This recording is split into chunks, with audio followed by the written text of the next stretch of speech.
zone incoming. Double kill. Triple kill. Hello my friends, this is Splish and I hope you're having a great day here on my channel. I am once again actually posting another Halo Infinite video. It seems as if you enjoyed the last one where I was actually talking about the problems in Halo when it comes to performance due to the desync bug, and if you want to check that out I will put up a card right here. Now the latest update hasn't been doing much about that, or actually nothing, and I think we have to wait even further, maybe into the mid of February for that to happen. I really hope so, since it's a huge thing in the game. However, we're going to take a look into a new game mode that came with the latest update, and it's called Attrition. The thing though that you have to be aware of, that's why I'm doing this video now, so you can check it out before January 31, because it's only playable until the Cyber Showdown event concludes on January 31, so bear that in mind. I hope that they will make this game mode permanent. Let me know what you think in the comments, because I think it's fun and it adds really something to the playlist also that is quite unique, or at least different. In Attrition, there are two teams. Apparently, they are facing off each other on the same 7 maps that you've seen when it comes to the other 8-person playlists in Halo Infinite. Each team starts with a pool of 8 lives, and that's where you gotta be a bit careful, because once those lives are depleted, your team enters a sort of sudden death, so you won't automatically respawn.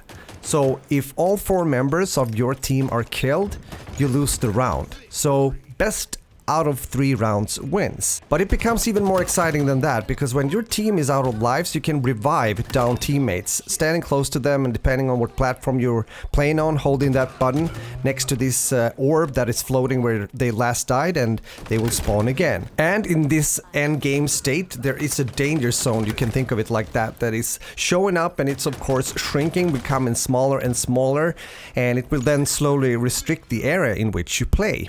I like this kind of twist to a Slayer game, you might say. Normal Slayer, well, it's 2 team and you kill each other, you spawn again and you go on killing. I can enjoy that from time to time, but here it feels almost as they've added a kind of an objective to the game, if that makes sense. And at least it's higher stakes and you have to be a bit more careful. And you can also revive your teammates, which makes it also a bit more dynamic in a way. And I like it, and therefore I hope this game mode will be permanent in Halo Infinite from now on. Anyone that has been playing Halo Infinite or a similar game when it comes to these objective game modes such as Oddball or Capture the Flag, you do know that teamwork is of course essential to do well. This goes for this game mode as well, but there is a difference that I have found so far. That's also the chance to actually turn the tide, meaning the game really plays over all these 3 rounds. I have been playing with a random team that actually didn't do that well, but even so we managed to turn the tide and win the game, so don't give up. Play each round as it was the first one, and you might be able to actually win.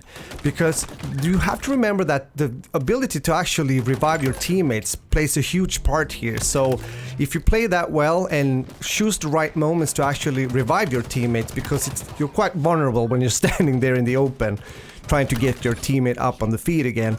But if you do that correctly, you can once again almost become a full squad again towards the end of that particular round. The outcome and result of this is of course based on also your experience when it comes to taking like smart tactical decisions, you might say, and that you can definitely learn also by playing a game mode like this. Because Attrition is divided into 2, I might say. You have the first part where we have the more traditional TDM gameplay, even though once again you have to be careful so you don't get out of lives. But when that happens, we have extinction.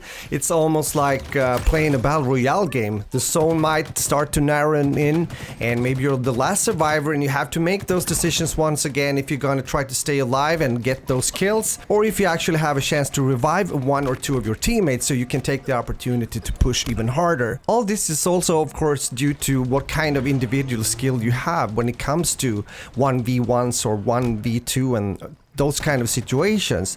So if you're a bit insecure, make sure to try to stick with teammates as much as possible also later on, because then you might actually be able to win the fight and be able also to revive the fallen teammate. With those words, I hope you enjoyed the video, and of course let me know what you think in the comments. Have you been playing the game mode? then I'm really curious to hear what you think about it. I hope they take the decision to make this game mode permanent into the playlist also after this event that ends on January 31.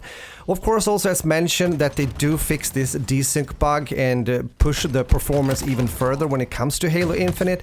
And also please add one of my favorite game modes into Halo Infinite, which is King of the Hill. With that said, have a beautiful day, game on, and all that beautiful stuff. And if you like FPS games, not only Halo Infinite, make sure to subscribe to my channel and turn on the notification bell so you don't miss out any videos, and we can discuss things in the comments and stuff like that. Beautiful. Bye and later.